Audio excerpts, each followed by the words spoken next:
जय महाराष्ट्र विद्यार्थी मित्रांनो, मराठी माहिती केंद्र या यूट्यूब चॅनलवर तुम्हा सगळ्यांचे स्वागत आहे। तुमच्यासाठी खूप अत्यंत आनंदाची बातमी आहे। सेंट्रल गव्हर्नमेंटच्या RRB म्हणजे रेल्वेमध्ये जागा निघालेल्या आहेत मित्रांनो, आणि तुमच्यासाठी खूप छान सुवर्ण संधी आहे। बघा, 5 जे संवर्ग आहेत, 5 संवर्गाच्या जे पदभरती आहे ती होणार आहे या, आणि त्यासाठीची जाहिरात आहे ती प्रसिद्ध झालेली आहे। टोटल 8113 जे पद आहेत हे भरून घेण्यात येणार आहेत। NTPCचे तुमचे ग्रॅज्युएशन या लेवलवरती, नॉन ग्रॅज्युएट NTPCचे जे आहेत ते अजून त्यांनी डिटेल्स दिलेले नाहीत। तर आपण जे NTPC ग्रॅज्युएट लेवल आहे त्याबद्दल माहिती पाहणार आहोत। विद्यार्थी मित्रांनो, तुम्ही याबद्दल खूप सारे व्हिडिओ पाहिले असतील, खूप सारे महत्त्वाचे मुद्दे क्लिअर करणार आहोत, त्यामुळं व्हिडिओ शेवटपर्यंत नक्की बघा मित्रांनो। तर सगळ्यात पहिलं आपण वॅकन्सी किती आहेत बघू। चीफ कमर्शियल कम तिकीट सुपरवायझर जे पद आहे याचं पे स्केल बघा, लेवल 6 आहे। 35,400 एवढा बेसिक पेमेंट आहे तुम्हाला। याच्यामध्ये B2 मेडिकल स्टँडर्ड असणार आहे। तर मित्रांनो, एक गोष्ट लक्षात ठेवा, आपलं मेडिकल स्टँडर्ड, त्याच्यानंतर जनरल इंट्रॅक्शन्स, इम्पॉर्टंट इंट्रॅक्शन्स, या सगळ्या गोष्टींवरती ऑलरेडी आपल्या चॅनलवरती व्हिडिओ अपलोडेड आहेत। तुम्ही चॅनलवरती जाऊन एक RRB नावाची आपल्याकडे एक प्लेलिस्ट आहे, ती नक्की बघा, तुमचे सगळे डाऊट्स क्लिअर होतील। आणि या पोस्टसाठी तुमचं एज लिमिट आहे बघा 18 ते 33 वर्ष। कोविड पॅन्डेमिकमुळं तुम्हाला 3 वर्षाचं एक्स्ट्रा रिलॅक्सेशन म्हणजे 18 ते 36 वर्ष ओपनसाठी, आणि तुमचे जे अदर कास्ट आहेत त्या कास्टनुसार जे तुमचं रिझर्वेशन आहे ते त्यांनी डिटेल्समध्ये दिलेलं आहे। या पदासाठी 1736 पदं आहेत। त्यानंतर स्टेशन मास्तर खूप छान पद आहे, पूर्ण जे स्टेशन असतं तुमच्या अंडर येत असतं, त्याच्यासाठी सुद्धा 994 एवढे पद आहेत। गुड्स ट्रेन मॅनेजर याच्यासाठी सुद्धा 3144 सर्वात जास्त पोस्ट आहेत। त्यानंतर ज्युनियर अकाउंटंट, असिस्टंट कम टायपिस्ट याच्यासाठी सुद्धा तुमचे 1507 पदं आहेत, आणि सिनियर क्लर्क कम टायपिस्टसाठी 732 पदं, असे टोटल तुमचे 8113 जे पद आहेत हे पद असणार आहेत। आणि याची जाहिरात आलेली आहे। याच्यासाठी बघा, तुम्हाला फॉर्म भरायची जी डेट आहे ती डेट 13/9/2024 पासून ते 14/10/2024 या तारखेपर्यंत तुम्हाला फॉर्म भरता येणार आहे। बघा, खूप जास्त वेळ दिलेला आहे। 13/9 पासून तुम्हाला 13/10 14/10 पर्यंत फॉर्म भरता येणार आहेत, फीस पे करता येणार आहे। त्यामुळं तुम्ही आत्ताच लेटेस्ट बात आल्याच्या नंतर गडबड करू नका। तुम्हाला जे सगळे डॉक्युमेंट्स वगैरे आहेत ते क्लिअर ठेवा मित्रांनो। बघा, त्याच्यानंतर पुढचा जो मेन मुद्दा आपण घेणार आहोत हा आहे फिजिकल स्टँडर्ड। याच्याविषयी आपण डिटेल्समध्ये व्हिडिओ बनवला आहे, तुम्ही तिथं जाऊन त्याविषयी पूर्णपणे माहिती पाहून घ्या मित्रांनो। तर बघा, यामध्ये तुम्हाला खूप छान माहिती जर महत्त्वाची आणि इम्पॉर्टंट जर सांगायची जर म्हणलं मित्रांनो, तर ती आहे सिलेबस।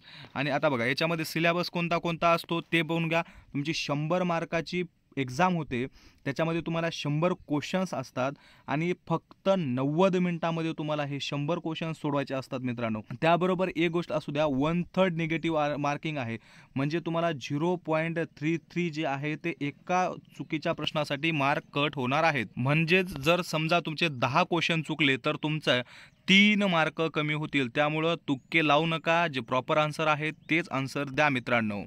यासाठी तुमच्या 2 परीक्षा होतात, एक CBT 1 आणि एक CBT 2। पूर्व परीक्षा आणि मुख्य परीक्षा अशा 2 कॉम्प्युटर बेस तुमच्या MCQ टाईप पेपर होत असतात। पहिली जी CBT 1 आहे त्याच्यासाठी तुमचं जनरल अवेअरनेस 40 मार्कासाठी, मॅथमॅटिक्स 30 मार्कासाठी, आणि जनरल रिझनिंग आणि इंटेलिजन्स आहे ते 30 मार्कासाठी। असे 100 क्वेश्चन 90 मिनिटांमध्ये तुम्हाला 100 मार्कासाठी सोडवायचे असतात। बाब लक्षात ठेवा मित्रांनो, खूप महत्त्वाची आहे। त्यानंतर बघा, CBT 2 जे विद्यार्थी CBT 1 पास होतात त्यांनाच CBT 2 साठी क्वालिफाय केलं जातं। आणि तुमची CBT 2 जी आहे ती 120 मार्काची असते। तुम्हाला 90 मिनिटांमध्ये 120 क्वेश्चन सोडवायचे असतात, प्रत्येकी 1/3 निगेटिव्ह मार्किंग यामध्ये सुद्धा असते। तुम्हाला जनरल अवेअरनेस 50 मार्काला, मॅथमॅटिक्स 35ला, आणि जनरल इंटेलिजन्स अँड रिझनिंग आहे ते 35 मार्काला। अशा पद्धतीचं 120 प्रश्नांचा तुम्हाला परीक्षा घेतली जाते 120 मार्कासाठी, आणि 90 मिनिटांमध्ये तुम्हाला ती सोडवायची करायची असते। या सगळ्या बाबी तर सगळ्या तुम्हाला व्यवस्थित सगळ्यांनी सांगितलेल्याच असतील। तर मित्रांनो, महत्त्वाची बाब बघा, यांनी तुम्हाला जे दिलेली आहे, तर तुम्हाला जे सिग्नेचर आहे ती सिग्नेचर खूप महत्त्वाची असणार आहे। सिग्नेचर तुम्हाला व्यवस्थित करायची आहे। जर सिग्नेचर चुकली तर तुम्हाला त्याच्यातून डिस्क्वालिफाय केलं जाऊ शकतं मित्रांनो। त्यामुळं सिग्नेचर प्रॉपर करा। आणि त्यानंतर मित्रांनो, अजून एक सांगायची म्हणलं बातमी, तर तुम्ही मल्टिपल RRBमधून फॉर्म भरू शकत नाही, मल्टिपल पोस्टसाठी सुद्धा भरू शकत नाही। तुम्ही एकाच RRBमधून फॉर्म भरायचा आहे। फॉर्म भरताना RRB चूज करायची आहे आणि त्याच्यानंतर तुम्हाला फॉर्म भरायचा आहे आणि तुम्ही वेगवेगळ्या पोस्टसाठी रेफरन्स देऊ शकता। तर फॉर्म भरण्याआधी तुम्हाला तुमचं अकाउंट क्रिएट करावं लागत असतं।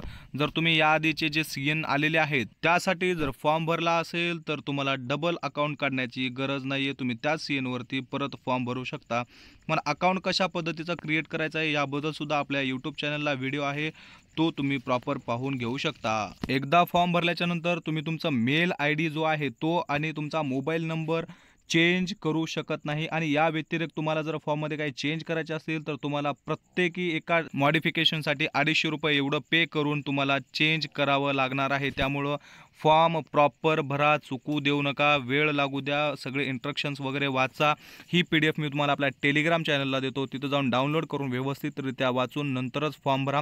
मित्रांनो, तुम्हाला जर काही प्रश्न असतील तर ते प्रश्न तुम्ही माझ्या पर्सनल Instagram ID वरती मेसेज करून विचारू शकता। त्याची लिंक आहे ती आपल्या बायोमध्ये दिलेली आहे। त्यानंतर बघा, सगळ्यात महत्त्वाचा यामध्ये जर मुद्दा म्हणला, तुमच्याकडे डॉक्युमेंट्स प्रॉपर असणं गरजेचं आहे। जर फॉर एक्झाम्पल तुम्ही एखाद्या कास्टमधून जर इलिजिबल असाल आणि तुमच्याकडे स्टेटचं जर डॉक्युमेंट्स असतील तर मित्रांनो, एक गोष्ट लक्षात घ्या, तुम्हाला त्याच्या रेल्वेच्या पॅटर्नमध्ये कन्व्हर्शन करून घ्यावं लागतं तुमचे डॉक्युमेंट्स। त्यासाठी हे जे शेवटी दिलेले डॉक्युमेंट्स आहेत, तुम्हाला ज्या डॉक्युमेंट्सचं फॉर्मॅट बनवायचं आहे रेल्वेमध्ये ते तुम्हाला डाउनलोड करून घ्यायचं आहे, व्यवस्थित वाचायचं आहे आणि तुमच्या जवळपासचे जे रेल्वे सब डिव्हिजन ऑफिस आहे तिथं जाऊन तुम्हाला हे फॉर्मॅट तयार करून मिळत असतं। त्यामुळं तुम्हाला ही गोष्ट खूप आधी लक्षात घेणं गरजेचं आहे। त्यानंतर बघा, जर मित्रांनो तुम्ही महाराष्ट्रातून बिलॉंग करत असाल आणि तुम्हाला जर पोस्टिंग महाराष्ट्रातच पाहिजे असेल तर लक्षात घ्या, तुम्हाला RRB मुंबई चूज करायची आहे।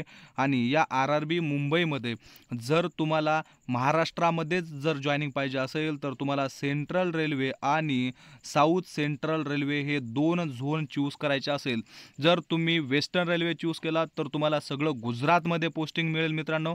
त्यामुळे जर तुम्हाला महाराष्ट्रात जर पोस्टिंग पाहिजे असेल तर तुम्ही मुंबई सेंट्रल रेल्वे किंवा मुंबई साऊथ सेंट्रल रेल्वे मधूनच फॉर्म भरा, तरच महाराष्ट्रामध्ये पोस्टिंग तुम्हाला मिळेल।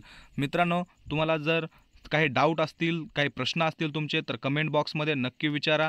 त्यानंतर व्हिडिओ आवडला असेल तर लाईक करा, चॅनलला सबस्क्राईब करा, शेअर करा।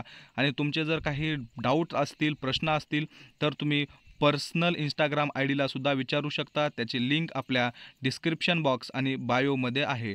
धन्यवाद।